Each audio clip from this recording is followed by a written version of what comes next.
السلام علیکم ورحمۃ اللہ وبرکاتہ۔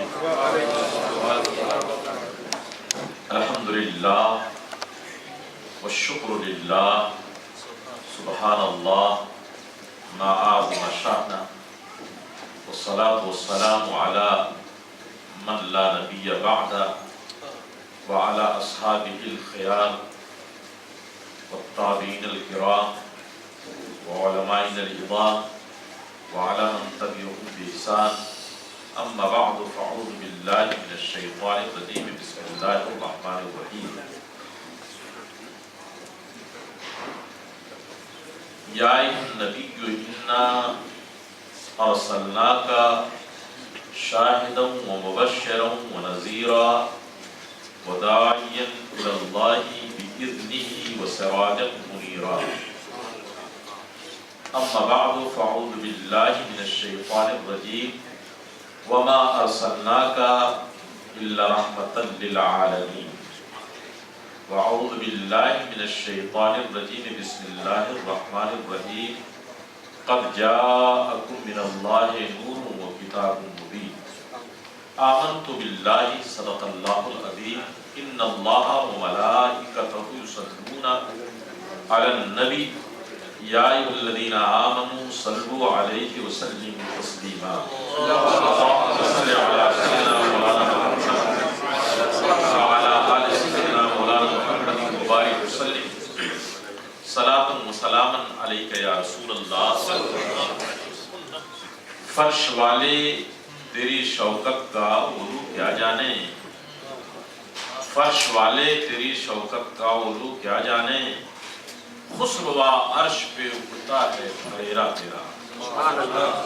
یعنی زمین پہ بسنے والے، زمین پہ رہنے والے لوگ، مخلوق، یہ اللہ کے نبی آپ کی عظمت کو، آپ کی بلندی کو، آپ کی پوزیشن کو کیا سمجھ سکتے ہیں؟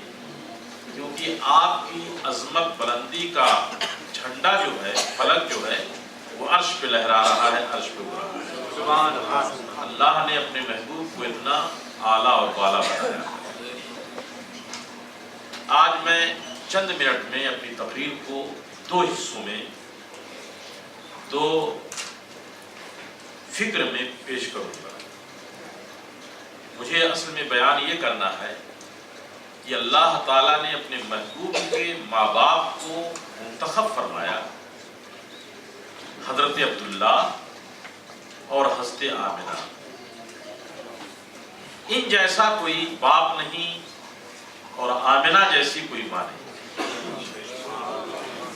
اور اللہ تعالیٰ نے حضور کی پیدائش سے پہلے، یعنی حضور صلی اللہ علیہ وسلم کی جب ولادت مکہ میں 12 ربیع الاول کو 571 عیسوی صبح صادق کے وقت مکہ مکرمہ میں ہوئی، اس سے پہلے طرح طرح کی نشانیاں، علامات، کشف، لوگوں کی پیش گوئیاں لوگ بیان کرتے رہے کہ وہ آ رہا ہے۔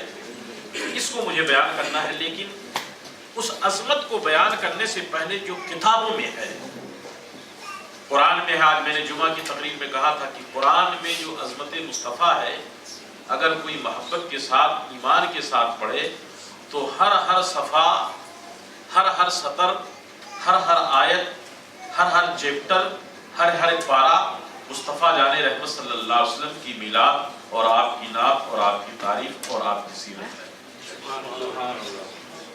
اللہ نے ایسا اہتمام فرمایا، اور اس چیز کو جو اللہ نے بیان فرمایا اور حضور کے ذریعے جن لوگوں نے سمجھا وہ صحابہ تھے۔ صحابہ نے اچھی طرح سے سمجھا کہ حضور کا مقام کیا ہے اور حضور صلی اللہ علیہ وسلم کی عظمت کیا ہے۔ اس لیے صحابہ کی زندگی میں یہ چیز ملتی ہے کہ صحابہ اپنے بال بچے، آل اولاد، گھر دوار، ملک وطن، ہر چیز سے زیادہ حضور سے محبت کرتے تھے۔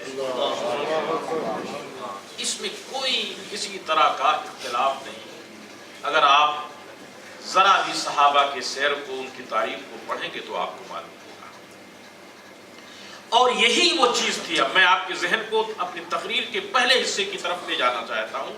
آج کیوں ضرورت ہے حضور کی عظمت کو زیادہ سے زیادہ بیان کرنے کی، حضور کی محبت کو لوگوں کے دلوں میں ڈالنے کی؟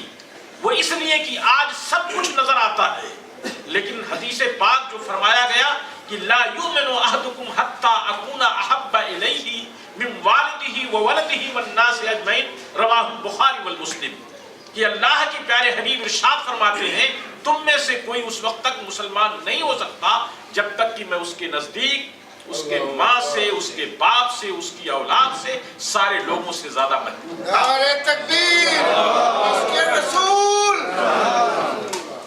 یہ نظر نہیں جلوہ آج نظر آتا. ہم کبھی اپنے بینیفٹ کی دنیا میں کھو جاتے ہیں، کبھی رشتہ داری کی دنیا میں کھو جاتے ہیں، کبھی دوستی کی دنیا میں کھو جاتے ہیں، کبھی دوسروں کی دنیا میں کھو جاتے ہیں، اور کبھی کچھ ہو جاتے ہیں. اور یہ ساری چیزیں جب مسلمانوں میں آتی ہیں تو مسلمانوں کو جو مقام ملنا چاہیے، مسلمانوں کو جو عزت ملنی چاہیے، وہ عزت انسان ہونے کے ناطے، مسلمان ہونے کے ناطے نہیں مل پاتی ہے. اس کی وجہ یہ ہے کہ آج عشق رسول کی دولت بڑی کم ہے. اگر محبت رسول کی دولت ہو تو ایک فقیر قلندر اگر کھڑا ہو جاتا ہے تو ساری دنیا کو ہلا دیتا ہے. اور میں ایسے نہیں کہتا. مسلمان صرف اور صرف 50 برس میں، کتنے میں؟ 5 تخیار میں 50 برس میں دنیا کے اکثر خطوں میں گئے اور اسلام کا جھنڈا انہوں نے لہرایا. دشت و دشت ہے دریا بھی نہ چھوڑے ہم نے، بحر ظلمات میں دوڑا دیے گھوڑے ہم نے. دی اذانیں کبھی یورپ کے کلیساؤں میں، کبھی افریقہ کے تپتے ہوئے صحراؤں میں. دی اذانیں کبھی یورپ کے کلیساؤں میں اور کبھی افریقہ کے تپتے ہوئے صحراؤں میں. یورپ کے کلیساؤں میں اسلام کا جھنڈا لہرا گیا. افریقہ کے تپتے ہوئے صحراؤں میں مسلمان اللہ اکبر کہتا ہوا نظر آ رہا تھا. ان کی محبت اور اسلام اور پیارے نبی صلی اللہ علیہ وسلم کے عظمت کے چرچے 4 داغ عالم میں 50 سال کی مدت میں صرف دنیا کے اکثر خطے میں پہنچ گیا تھا. اب آئیے،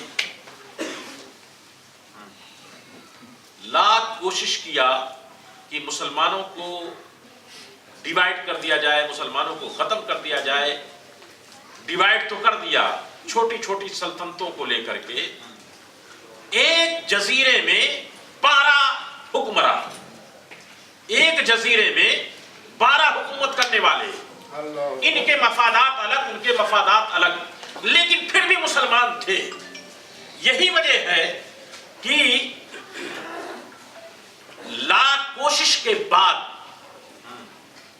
بیت المقدس سینکڑوں سال تک صلیبیوں سے، عیسائیوں سے مسلمانوں کی جنگ رہی.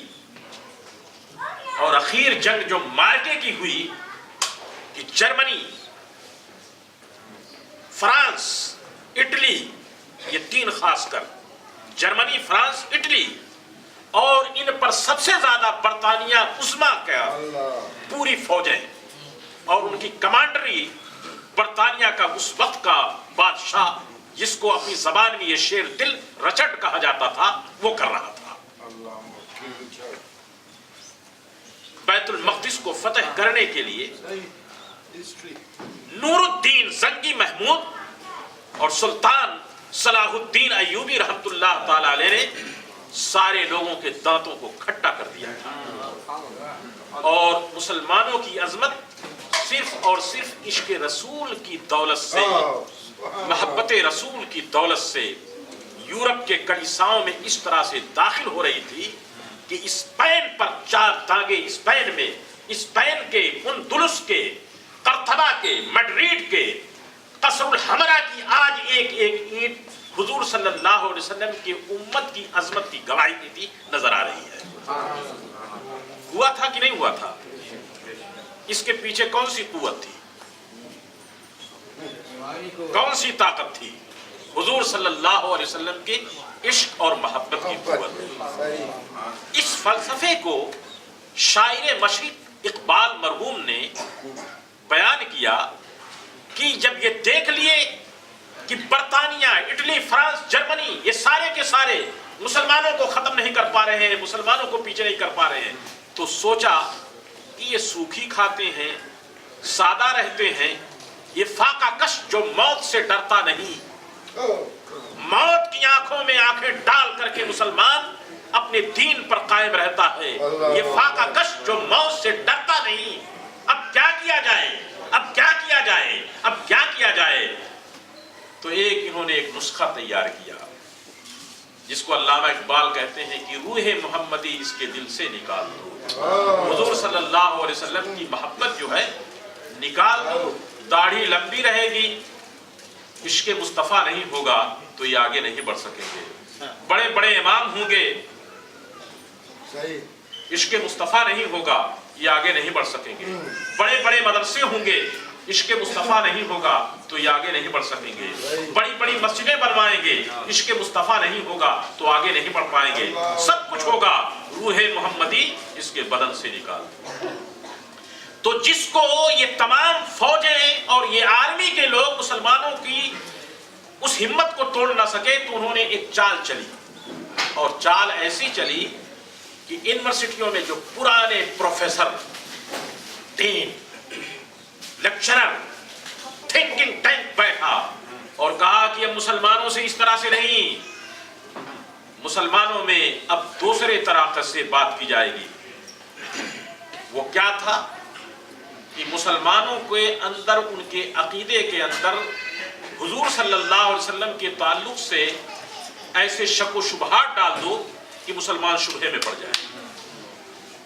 چنانچہ جو باتیں صحابہ کے دور میں مسلم تھی، تابعین کے دور میں مسلم تھی، تبع تابعین کے زمانے تک، سلف صالحین کے زمانے تک، ائمہ مجتہدین کے زمانے تک، کہیں میلاد پہ جھگڑا ہوتا تھا، کہیں حضور کی عظمت پہ جھگڑا ہوتا تھا، کہیں علم غیب کی کوئی بات ہوتی تھی، کہیں حاضر و ناظر کی کوئی بات ہوتی تھی، یہ بات کی ساری پیداوار ہے عظمت مصطفیٰ صلی اللہ علیہ وسلم کی جتنے گوشے تھے، جتنی بنیادی باتیں تھیں، مستشرقین نے، یورپ کے ان پروفیسر لوگوں نے ایسے افراد کو پیدا کیا جو عربی لٹریچر پر، قرآن پر، تفسیر پر، احادیث پر کامل عبور رکھتے تھے۔